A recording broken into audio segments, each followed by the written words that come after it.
Every second the average insurance agent waits to call a lead, their close rate drops. If you're not calling leads within 5 minutes of them submitting a form or showing interest, you're losing tens or hundreds of thousands for your agency because even the average insurance agent takes over an hour to respond. In this video, I built an AI phone agent that calls my clients' leads within 30 seconds of form submission, qualifies them, and books them onto the calendar with no human involved. I'll break down the exact build, including how much it costs, how long it took, and how you can set this up for your own agency. But first, let me show you what this gap is actually costing your agency every single month.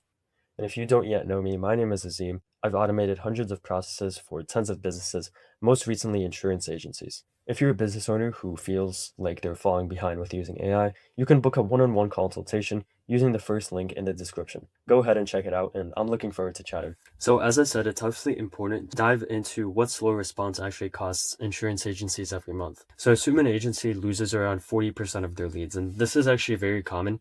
In one of my past videos, I've explained the concept of the lead decay curve over here. If you want to check it out, I'll probably link it up here. But as we can see with the math here, even after just 1 hour of not responding, you lose 90% on your engagement rate. If you're responding in under 1 minute, you have a 78% engagement rate. After just 4 minutes, it drops by 33%. And then after an hour, it drops by 68%. So realistically, because many agencies are responding after more than an hour, they're probably losing more than 40% of leads. But for the sake of this, if you have 100 leads per month and you're losing even 40% of them to slow response, this means that you're wasting 40 leads, and at a commission of $500, you're losing around $20,000 per month. And I'm not even talking about products like annuities, which can sell for much more. And so the idea here is that when leads are called within 5 minutes versus 1 hour later, the close rate is often 5 to 21 times higher, simply because of one factor, and that being speed. And I'm sure we've all heard the saying, slow and steady wins the race, but slow and steady only wins the race when the slowness is intentional. No agent is intentionally taking more than 1 hour to send back a response. That's just not true. And we had a client that was going through essentially the same issue, and we had a scenario where we were tasked with fixing this issue. So simply put, here's how to fix it. What I like to think of this is just a 30-second AI lead response system. So this entire system works off of one main path, which is around 4 steps long, and then we have some branches depending on the qualification of the lead. So let's picture this. A lead submits a form, whether it's from your website, your landing page, or your ad campaign. Regardless of what channel it is, they submitted a form and they're showing positive intent. What you would typically set up here is going to be a trigger workflow. Now, what this trigger workflow does is that as soon as it senses a form has come into your website, or someone has opted in on your landing page, or filled out a form from your ad, it's going to be triggered oftentimes in less than a second. Now, we frequently get the objection that websites, landing pages, ad campaigns, from a technical standpoint, they're very complex to set up. Oftentimes, we have the CRM acting as a middleman. So you can have all of the details from these three go to the CRM, and you just connect the trigger to the CRM. So whenever a new lead gets added to the CRM, this trigger will fire off, and overall it's the same exact process. And as soon as the trigger fires off, we don't have anything extremely complex. We get straight to the phone agent calling the person within just 30 seconds of the form submission. Now, optionally, another layer that we sometimes recommend to add in is going to be a first qualification layer. Now, I'm saying first qualification layer because when the phone agent calls, it's going to do the second round of qualification. But what this first qualification layer does, before the agent even calls the lead, is it simply roots out all of the people that are not going to be a good fit. For people that it's not sure, it's actually smart enough to realize that a call is probably the best way to go, rather than just assuming that they're not qualified. But this first qualification layer can really be a positive add-on on top of this existing system.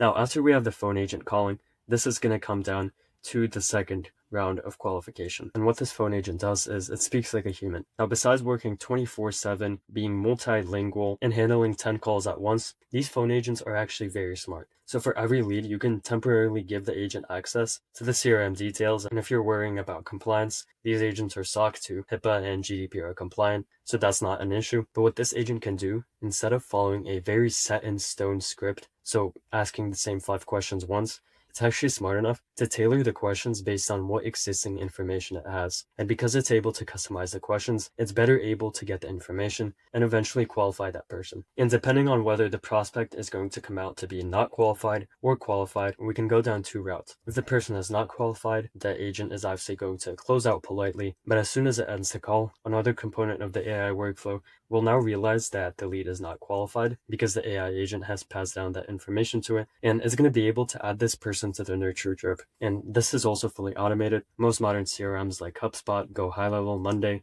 you can automate all of that in them. But that's just one idea if someone is disqualified. Now, on the other hand, if someone is qualified, they can be booked. Cald.com is really powerful for bookings because all it takes is 5 minutes to set it up, because as soon as somebody books, you're going to be sending them automated reminders, confirmations, and so on. And what's even more impressive is that with Cald.com, if somebody cancels an appointment, you can actually have a separate phone calling agent contact them using a real non-spam number, and it's going to ask why they canceled and just try to reschedule them. And during this entire time, when you're maybe doing more important things like sales, you're getting notifications to your email, and the process is very streamlined because, as you can tell, we had zero human involvement throughout this entire workflow. So the lead submitted the form, the workflow was triggered, the phone agent called, it performed the qualification, and then it booked the person, and of course you were notified of that booking. And a big reason why many agencies are skeptical about them and not on board with getting voice agents on is because they know that they don't 100% sound human. And that is true. But at the same time, the second worst thing is getting answered by AI. The worst thing is getting ignored.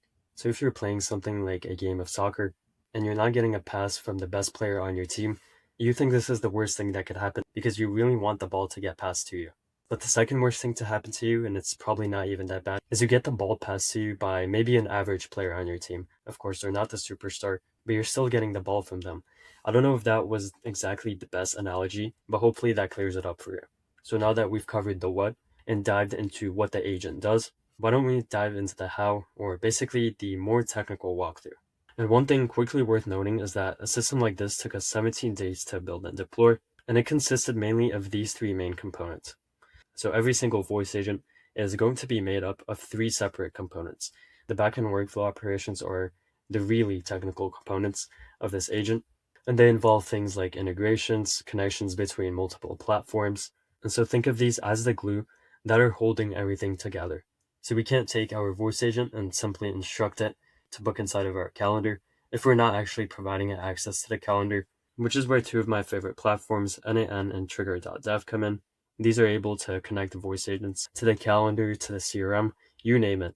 So these are the entire backbone of your operation. Once again, NAN and Trigger.dev are probably the best in class to use at the moment, and they perfectly link up with the voice agent orchestration layer. This portion is where we actually give instructions to the agent, so we tell it how to behave, we give it some examples, and we tell it how to speak. And there are also two platforms for this. They're both really solid because, to be totally transparent, they come in with the ability to talk 24/7, handle up to 50 calls, and much more. So these are going to connect with NAN through special things called tools, and each tool is like an ability. So if I name my tool Book Calendar, you can probably guess what that tool does. It books the calendar, and it activates that process of booking to the calendar through NAN. And lastly, what we're going to have are the database, storage, and advanced memory sections. To be clear, this isn't always required. Airtable is already kind of like a CRM. It can also store call data just so you can check up on how the agent is performing and how it's speaking. And Supabase is more enterprise and complex, but usually as long as you have some place to store data or other details, you have a complete voice agent. I'm actually going to add in CRM in here as well. So I hope this was helpful, and that's really the last part of this walkthrough. I hope you found this one useful, and if you're an agency or a business owner who's looking to automate some of their processes in this type of way, or maybe you're looking to automate something else, you can actually book a one-on-one consultation with us using the first link in the description. Over there, me and my team will answer any questions you might have and help guide you through AI, because as I said, we've done a lot of this before. We've automated things from operations to lead generation to conversion and many other things. And if you're wondering what all of this is, you can actually also access my resources hub. That's going to be the second link in the description. It contains all of the information I've shared inside of my videos. So I hope you found that useful. But otherwise, thank you for watching this one. Keep crushing it, and I'll see you in the next one. Bye.